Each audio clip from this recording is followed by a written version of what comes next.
विद्यार्थी मित्रों, हम पाठ 16 तक तो कंप्लीट कर चुके हैं। वो भाग हमारा पूरा हो चुका है। अब हम पहुंचे 17वें पाठ की ओर, जो कि वीरेंद्र मिश्र द्वारा लिखा गया है और शीर्षक हमारा क्या रहेगा, कश्मीर। तो उसी बात को लेकर हम देखने वाले हैं। तो उससे पहले कि आगे की बात करें तो हम कि 16 पाठ तक कंप्लीट हो चुका है, उनका होमवर्क भी आपको एप्लीकेशन के अंदर है, मिलता जा रहा है। तो वो भी साथ साथ में लिखते जाएगा। यदि हम साथ में नहीं रहेंगे तो फिर कई सारे चैप्टर साथ हो जाएंगे और हम पीछे रह जाएंगे। तो इसके साथ साथ जैसे होमवर्क मिलता जा रहा है, आप बुक भी कंप्लीट करते जाइए। अब आज की बात करें तो यह एक तो टेक्स्ट बुक साथ में रखिए और उसमें पेज नंबर 44 पर 44 पर आया हुआ यह काव्य जो है वो आज हमें समझना है। ठीक है, तो टेक्स्ट बुक साथ में रखिए, पेन भी ले लीजिए, बुक भी रखिए और फिर हम यहाँ से शुरू करते हैं यह हमारा आज का वीडियो। ठीक है, तो ध्यान दीजिएगा। इनके कवि कौन रहे हैं? वीरेंद्र मिश्र। वीरेंद्र मिश्र इनके कवि है। उनका समय क्या रहा है? जन्म सन 1933 से निधन है वो 1999 में उनका निधन यानी कि मृत्यु हुई। अब उनके बारे में चर्चा करें तो क्या कहा गया है कि वीरेंद्र मिश्र जी का जन्म, कवि परिचय में पहले बात कर रहे हैं। कवि परिचय क्या बात है उसमें कि जन्म सबसे पहले, क्योंकि उनकी यह मुख्य बात, यह किस लिए हम समझ रहे होते हैं। हर वक्त में आपको लेखक का परिचय और कवि का परिचय है वो देता हूँ। किस लिए? क्योंकि यदि जो व्यक्ति इसे लिख रहा है, उन्होंने जो ये लिखा है वो कितना काबिल है, उन्होंने अपने जीवन में क्या किया हुआ है, कैसी रचनाएं दी हुई है, कैसे समय में उनका जीवन है वो बीता हुआ था, तो उनके आधार पर उनकी रचनाएं है वो कुछ ना कुछ हमें सिखाती है। तो उसी बात को समझने के लिए कि हमारे ये पाठ में या तो काव्य में है वो मुख्य क्या बात बताई गई है और उनका समय क्या रहा था, आज़ादी के वक्त थे, उनके पहले थे, उनके बाद में थे, तो उसी प्रकार का प्रभाव है और वैसा ही वर्णन है वो उस प्रकार के पाठ काव्य में मिलता है। तो इनके आधार पर हमें उनका जन्म स्थान को भी लेकर है, वो अलग अलग होते हैं। गुजरात हो, मध्य प्रदेश हो, महाराष्ट्र हो, ये तो अलग अलग कई स्थानों के लेखक कवि हमें मिलते हैं। तो उनके आधार पर उनकी भाषा भी वैसी मिलती है, उनकी जो रहने की पूरी एक रहन सहन जो कहते हैं वो उस प्रकार का होता है, जिनके कारण ऐसा प्रभाव उनके साहित्य में मिलता है। तो उन सभी बातों को ठीक तरह से हम समझ पाए, इनके कारण हम हर एक लेखक कवि का परिचय वो देखते जा रहे।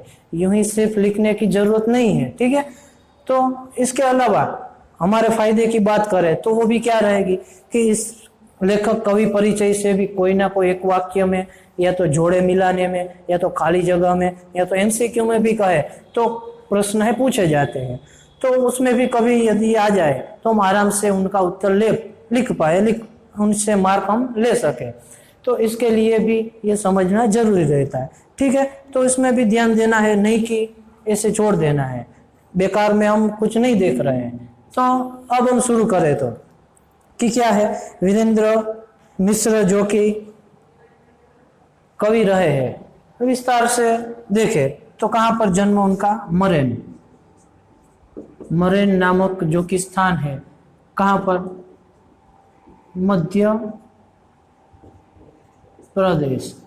मध्य प्रदेश में आया हुआ मरेन गांव, वहां पर उनका जन्म हुआ था। फिर देखें तो आकाशवाणी के मानद प्रोड्यूसर, आकाशवाणी उनका तो मैं आपको बार बार बता चुका हूं। आकाशवाणी यानी क्या होगा? रेडियो, ऑल इंडिया रेडियो जो है आकाशवाणी के मानद प्रोड्यूसर।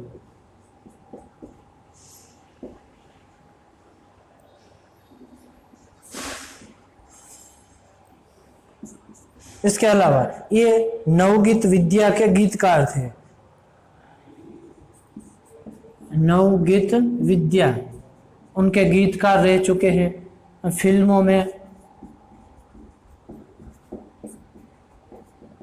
उन्होंने गीत जो है वह लिखे हुए हैं, फिल्मों में भी गीत उन्होंने लिखे हैं। इसके अलावा मुख्य काव्य संग्रह है कौन कौन से? एक तो गीतम, इसके अलावा अविराम, उसके बाद देखें तो अचल, ठीक है। फिर बात करें मधुवंती। साथ में टेक्स्ट बुक में ध्यान रखिएगा, सुनते जाइएगा, यदि डबल हो जाएगा तो अपने आप हमें याद रह जाएगा। लेखनी, बेला, फिर है जुलसा, है छाया, नट, धूप में। इसके बाद है काले पानी, काले मेघा पानी दे, और फिर रहेगा शांति गंधर्व।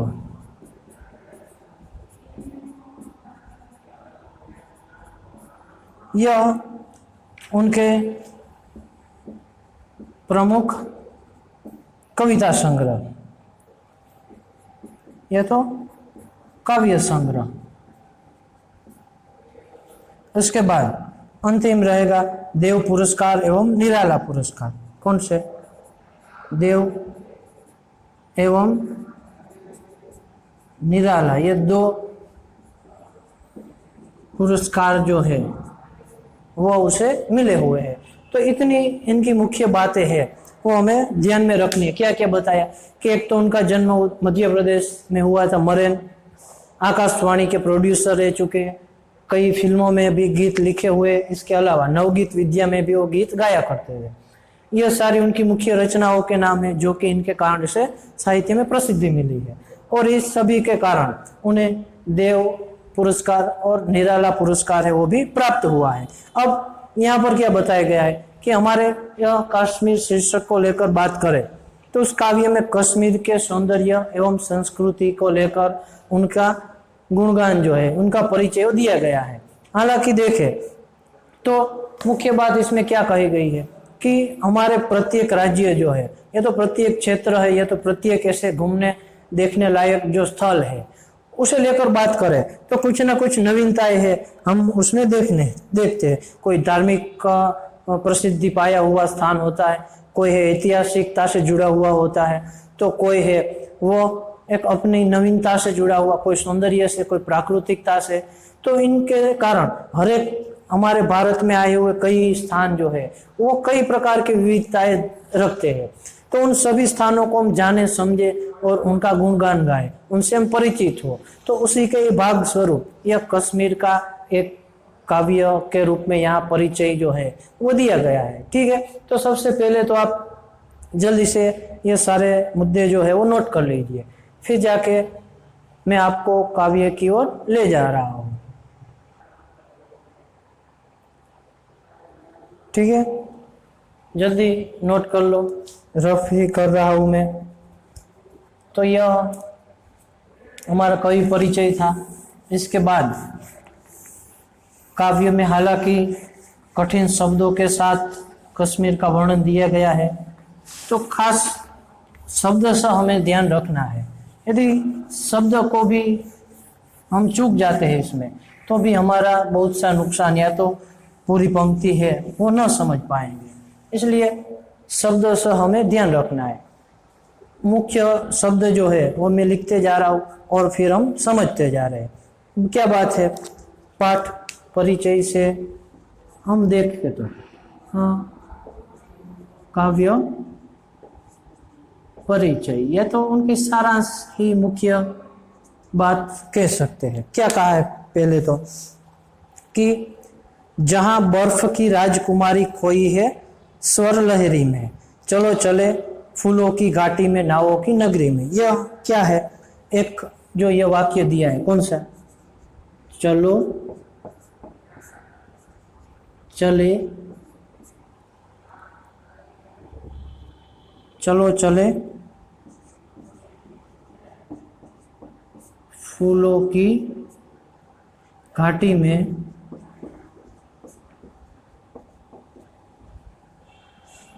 नावों की नगरी में।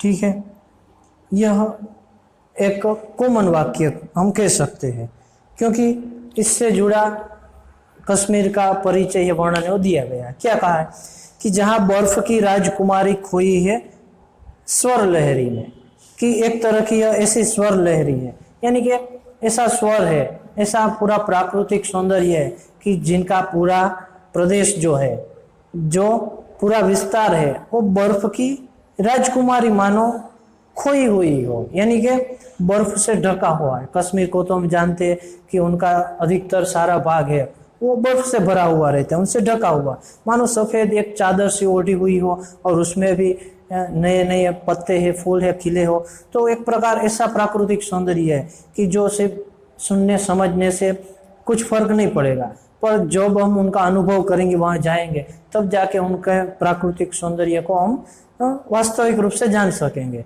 पर फिर भी बहुत हद तक हम समझने की यहाँ कोशिश करेंगे कि बर्फ में खोई हुई राजकुमारी मानो वहां पड़ी हुई हो, इस तरह का यह प्रदेश है। तो चलो चलते इस प्रकार फूलों की घाटी में। घाटी यानी कि एक जो घाटी में छिपा हुआ, कि कई पहाड़ियां आई हुई है जिनके कारण घाटियां भी मिलती है, यानी कि दो तरफ ऊंची जमीन हो, बीच में खाई जैसा जो भाग हो, तो घाटी कही जाती है। तो चलो हम ऐसे घाटी के विस्तार में चलते हैं, कहाँ कि जो फूलों की घाटी है, फूलों से भरी हुई है, हरियाली से लदी हुई है, और ऐसे नावों की नगरी। अब नावों की नगरी भी इसे क्यों कहा है, तो वो भी हम देखते हैं। क्या कहा है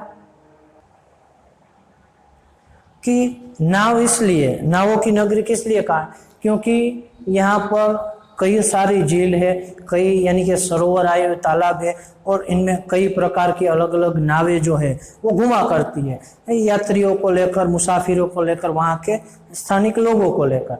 तो इसलिए नावों की अधिकता के कारण है इसे नावों की नगरी कहा गया है। तो इस प्रकार बर्फ में खोया हुआ और फूलों की घाटी में रहा हुआ ये नावों की नगरी वाला कश्मीर शहर है, प्राकृतिक सौंदर्य संस्कृति से भी भरा हुआ। अब क्या कहा है कि एक तो किसे लेकर बात की गई है कि वहां का पवन जो है वो कैसा है, सन सन सन गाता फिरता गीत पवन, कि उनका पवन जो है उनके बारे में बात की कि पवन बर्फ से आता हुआ एक ठंडा सा जो शीतल पवन है वो निकलता हुआ, इससे मानो ठंडा कर जाता है कि सबके मन है और खुश हो जाता है, प्रफुल्लित हो जाता है। तो ऐसा गाता फिरता वो वहाँ का पवन है, हवा है, उड़ते हैं पंछी सैलानी, कि मानो सैलानी यानी क्या होगा कि मुसाफिर, हालांकि अर्थ इसमें दिया होगा, देखते तो सहेलगाह पर आए हुए यात्री या तो पर्यटक का है मुसाफिर, कि जो घूमने आए हुए लोग होते हैं उसे सैलानी कहते हैं। तो वहाँ के उड़ते हुए पंछी भी मानो सैलानी की तरह है, घूम रहे हैं।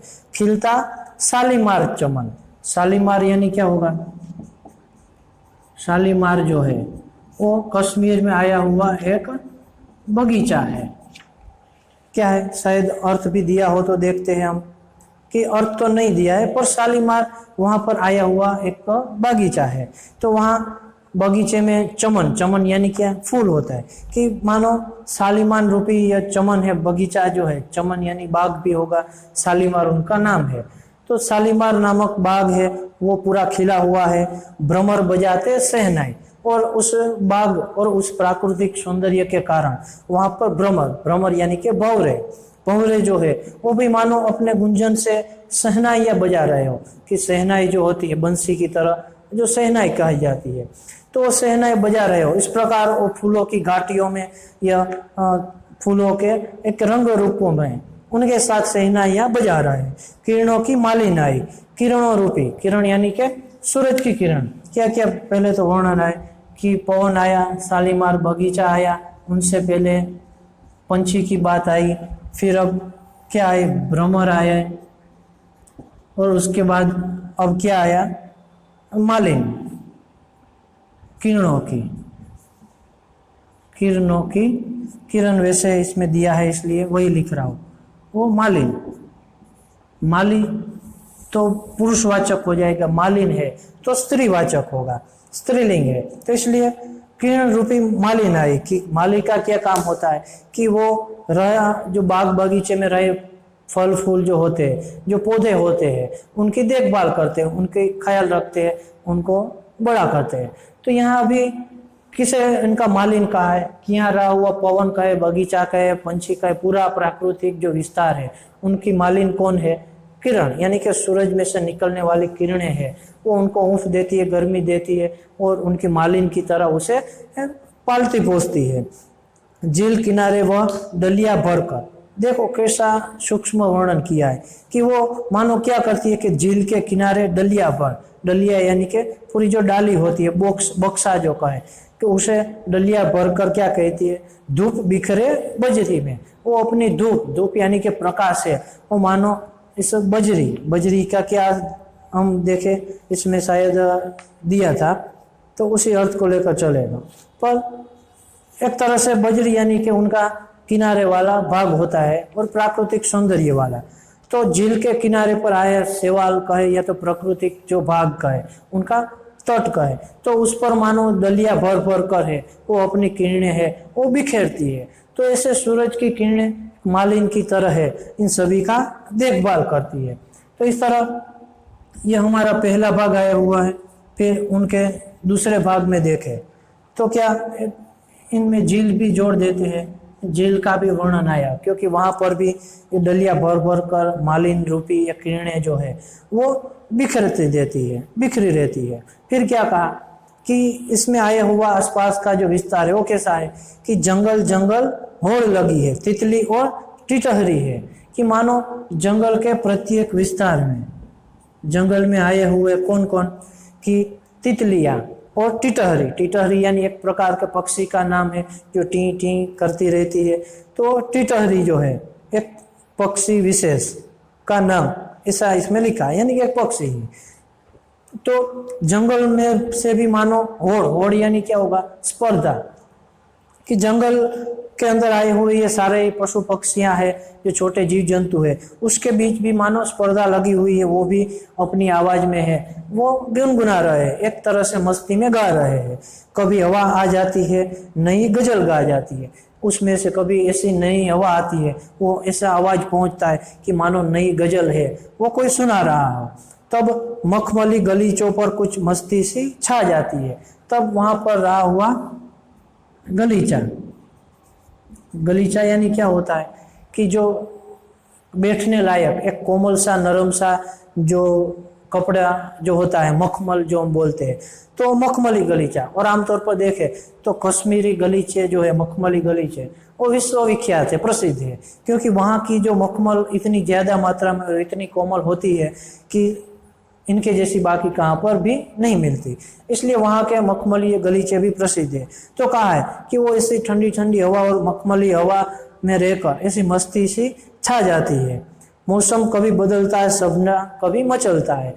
मौसम वहाँ बार बार बदलता रहता है। सुबह ठंड होती है, दोपहर में धूप निकलती है तो वो चमक उठती है, सुनहरी लगती है, और शाम होते होते बारिश की बूंदें भी गिरती है और ठंड भी है, और रात में बहुत जम जाती है। तो इनके कारण मौसम वहाँ बार बार बदलता रहता है। इनके कारण हमारे सपने भी है वो भी मचलते रहते, यानी कि स्थिर न रहना, इधर उधर है वो घूमते रहना, फिरते रहना। तो हर एक ऋतु के अनुभव के कारण हमारे सपने भी बदलते रहते हैं, हमें भी नया नया एहसास है वो होता रहता है। तो मौसम की बात भी यहाँ पर है वो बताई गई है, और फिर सपनों की बात भी कही है। मौसम के साथ हमारे सपने जो है वो भी बदलते रहते हैं। चरवाहे की बंसी छेड़ती नील गगन की छतरी में। चरवाहे की बात आई। चरवाहा यानी कौन होगा? यानी कि जो पशु है वो चराने वाला, गाय भैंसों को जो चराता है चरवाहा। तो वो भी जैसे निकल पड़ता है अपनी बंसी, यानी अपनी मधुर तान में, मधुर आवाज में है, वो नील गगन रूपी छतरी पर। नील गगन यानी कि नीला सा जो आकाश है उसे अपनी छतरी मानकर, उसे अपना रक्षण मानकर है वो इस बंसी को छेड़ता हुआ वो भी मानो प्रफुल्लित होकर घूम रहा है। तो ऐसा वहाँ का प्राकृतिक सौंदर्य है। यह दूसरा भाग दिया था। फिर हम चलते हैं तीसरे भाग की ओर, जिनमें क्या कहा गया है कि पलछिन किसी बहाने से। अब ये पूरा भाग है क्या है कि उनके एक पुराने समय को लेकर, उसकी प्राचीनता को लेकर है, उनकी प्रशंसा यहाँ पर उनकी संस्कृति को है, कश्मीर की संस्कृति का एक बखान जो है, उनकी एक नामना जो है वो दी गई है। क्या कहा, पलछिन किसी बहाने से। पलछिन यानी कि पल और क्षण, कि एक क्षण पर, एक पल पर, यहाँ पर देखे तो गुजरे हुए जमाने में, यानी बीता हुआ जो समय था, यानी कि क्या, एक तो भूतकाल की बात है वो की गई है। भूतकाल यानी कि बीता हुआ समय है। बस्ती करती जहां बात है, दूर खड़े वीराने से। दूर खड़े वीरान यानी क्या हुआ, कहा हुआ कि दूर दूर ऐसे पहाड़ आए हुए वीरानों की तरह, कि मानो कोई वहां बस्ती की अवर जवर नहीं, कोई लोग नहीं है, एक वीराने की तरह अभी भी वो पहाड़ है, वो वहीं खड़े हुए हैं। तो यह हमें प्राचीनता, एक भूतकाल की याद दिलाते हैं। इसलिए कहा है कि पल क्षण में गुजरे हुए जमाने से हम देखें तो यहाँ वो वीराने से आए हुए दूर पहाड़ है, वो भी मानो बस्तियों से बातें कर रहे हैं। ऐसा उनका सौंदर्य, उनकी दिखावा है वो मिल रहा है। चश्मे जहां हिमानी, फिर क्या कहा, चश्मे। चश्मे यानी हम पहनने के चश्मे की यहाँ बात नहीं हो रही, ध्यान रखिएगा। चश्मा यानी क्या हो रहा, उनका अर्थ झरना, यानी बहती हुई नदियाँ जो होती है, पानी जो है बहता हुआ, उसे झरना हम कहते हैं। यहाँ पर चश्मा भी कहा जाता है। तो वो चश्मे हो कैसे, हिमानी, यानी कि झरने कैसे, एक बर्फ रूपी एक ठंडे बने हुए, कि मानो बर्फ ठंडा निकल रहा है। हिमानी यानी बर्फ ही होता है। तो बर्फीले झरने यहाँ पर बह रहे हैं। फूल यहाँ के रुमानी है। फिर किसकी बात आई, फूलों की। फूल कैसे है, रुमानी। रुमानी का अर्थ भी दिया यानी कि मुलायम। यहाँ के फूल है इतने मुलायम है, इतने कोमल है कि मानो उसे छूने का, उसे देखने का मन किया करे, उसी के अंडर में, उसी के सानिध्य में रहने की हमारी इच्छा होती है। तो ऐसा ये पूरा विस्तार है। और मानो हिल हिल कर कहते पत्तों से छुपा चांद बदली में। चांद की भी बात आई, चांद भी है वो मानो बदली में। बदली यानी कि बादलों के बीच छिपा हुआ मानो है, वो हमें लुका छिपी का खेल खेल रहा हो। हिल हिल कर पत्तों के बीच से कभी दिखाई देता है, कभी बादलों के बीच छिप जाता है। तो इस तरह यहाँ का प्राकृतिक सौंदर्य जो है, ऊपर का आकाश कहे, रात्रि का पूरा वर्णन कहे, या तो दिन के बारे में कहे। तो इस प्रकार ये तीसरा भाग आया हुआ है। तो हमें प्रत्येक शब्दों के साथ यहाँ पूरा ध्यान रखोगे तो ही ठीक तरह से समझोगे। बाकी यदि आप पढ़ोगे तो भी कहीं ना कहीं कुछ छूट जाएगा, आप ना समझ पाओगे। इसलिए ध्यान रखो। और ये जल्दी से ये 3 भाग जो कंप्लीट हुए वो नोट कर लो। फिर जाके मैं आपको और 2 भाग, चौथा और 5वां जो बचा है, उसकी ओर ले जा रहा हूँ। ठीक है, तो जल्दी से नोट कर लो। ठीक है, नोट कर लिया। वैसे सब कुछ काव्य में तो दिया है, पर उनकी मुख्य बात जो होती है, जो मेन शब्द होते हैं, वो यहाँ पर मैं लिख रहा होता हूँ, ताकि वो एक बार देख ले तो भी आप रिवीजन के तौर पर आसानी से थोड़ा कुछ याद कर सकते हैं। तो इसलिए ये लिखना जरूरी है। बाकी तो सब कुछ काव्य में दिया होता ही है, शब्द सा। ठीक है, अब तीसरे भाग तक जो हम पहुँचे उसके बाद देखें हमारा चौथा भाग है, उस काव्य से क्या दिया गया है कि उसमें देखें तो क्या कहा है कि पहले तो कहा कि जल में खिली रुबाइया। रुबाइया यानी कि एक प्रकार का ऐसा फारसी काव्य है कि जो वहाँ पर अक्सर, अब यह क्या बातें मिलेगी कि यहाँ पर जो उनकी संस्कृति है, उनका साहित्य किस प्रकार था और वहाँ का यह वातावरण कैसा मिलता है, तो उसे लेकर कहा कि जल में खिली रुबाइया एक प्रकार का फारसी एक काव्य प्रकार है। तो ऐसी रुबाइया मानो जल में भी अभी प्रचलित हो। बजरों की अंगड़ाइयाँ, कि वहां से निकलने वाले जो पशु भेड़ बकरी चराने वाले हैं, पगडंडिया है, वो ऐसे मानो अंगड़ाइयाँ ले रही है कि वो भी मस्त लग रही है, वो सोई हुई। चले शिकारे, सब कोई है वहाँ, नाव डोंगियों को लेकर है, वो निकल पड़ते हैं। संग में चल दी बागों की परछाइयाँ, बाग बगीचे उनकी परछाइयाँ है, ऊंचे ऊंचे रहे हुए देवदार के वृक्ष है, उनकी भी सारी परछाइयाँ है वो मिलती है। तो इस तरह एक तो क्या कहा कि रुबाइयाँ जो है वो वहाँ बोली जाती है, काव्य है वो गाया जाता है। फिर अंगड़ाइया ले रही, यह बजरे है। फिर शिकारे है और परछाइयाँ हैं। ठीक है, तो इस प्रकार यह आया हुआ है। फिर क्या कहा कि कलहण, हालांकि विल्हण इसमें दिया गया है, विल्हण यानी कि कलहण नामक, विल्हण भी कहा जाता है उसे। उनकी प्रेम कथा है कि वो एक साहित्यकार है, वो एक कवि है, जो कि कल्याण ऐसा उनका मूल नाम था, कलहण विल्हण से जाना जाता है। तो उन्होंने भी ऐसी प्रेम कथाएं लिखी है कि कौन कहे गाथा मन की। उन्होंने अपने मन की गाथा है, वो प्रेमियों के मन की गाथा है, उनका ऐसा वर्णन किया है कि जिसमें से भी कश्मीर की संस्कृति को हम पहचान सके, जान सके। तो ऐसे विल्हण की प्रेम कथाएं है वो मिलती है। और फिर झेलम, झेलम यानी क्या है कि वहां पर आई हुई एक झील, एक नदी का नाम है। तो झेलम सोई तारों वाली नभ की नील मसहरी में, मसहरी भी एक शब्द दिया गया है। झेलम नामक उनकी नदी है, वो भी मानो तारों वाले नभ के नीचे है, या रात्रि के समय में है। वो नीली मसहरी, नीली यानी कि नीले रंग की, आसमानी रंग की, मसहरी यानी क्या, मच्छरदानी। या तो एक तरह से कहे तो ऐसी एक पथारी जो कहे, सेज कहे, एक पलंग पर है, आकाश रूपी अपनी मसहरी को लेकर यह झेलम नदी जो है वो तारों वाले नभ के नीचे है, वो सोई हुई है।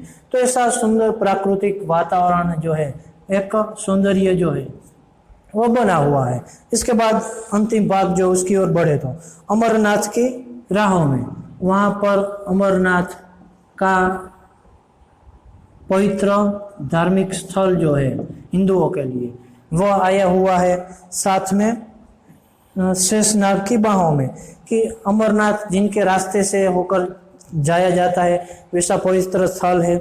शेषनाग ने भी मानो वहीं से ही है वो धरती उठाई हुई, ऐसा भी माना जाता है। इसलिए शेषनाग की बाहों में वहाँ आया हुआ जो शेषनाग है उनके लिए उनका वर्णन आया है। फिर क्या कहा, पश्मीना ध्वज फहर रहा।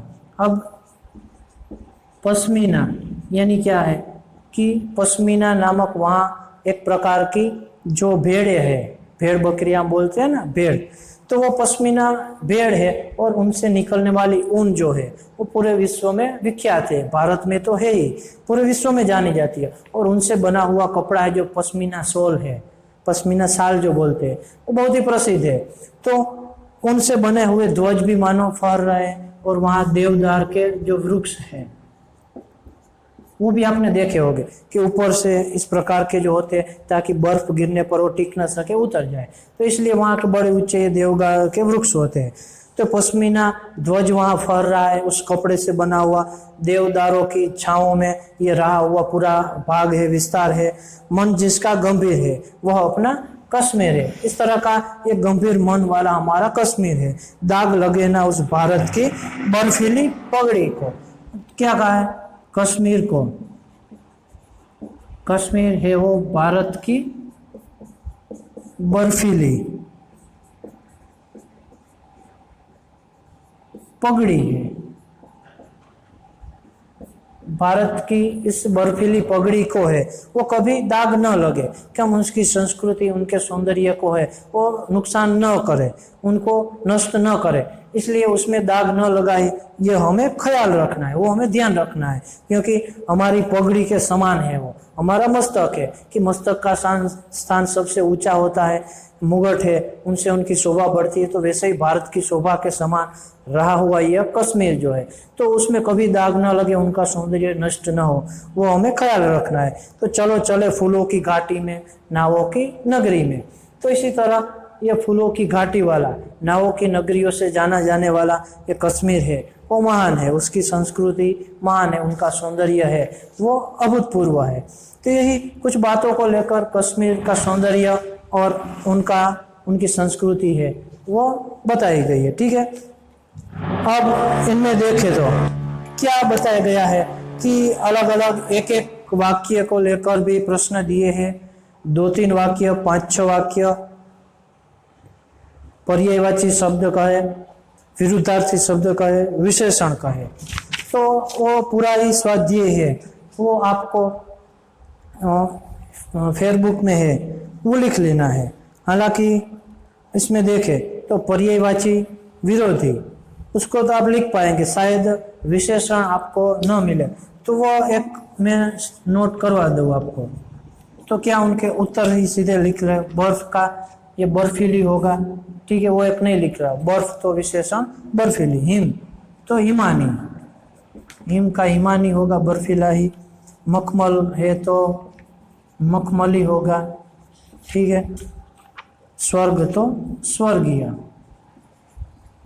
इस प्रकार उनके जवाब रहेगा। विरोधी दिए घाटी तो चोटी होगा, स्वर्ग तो नरक होगा, श्याम तो धवल होगा, मीठी तो कड़वी होगा, दूर तो पास। इस प्रकार विरुद्धार्थी है और पर्यायवाची भी है, वो तो आपको शब्दार्थ में ही मिल जाएंगे, ठीक है।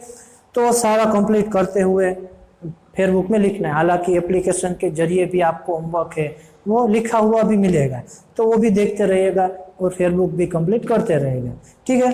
तो अब हम चलते हैं, आज का लेक्चर हम यहीं पर ही खत्म करते हैं, फिर मिलेंगे एक अगले दिन को।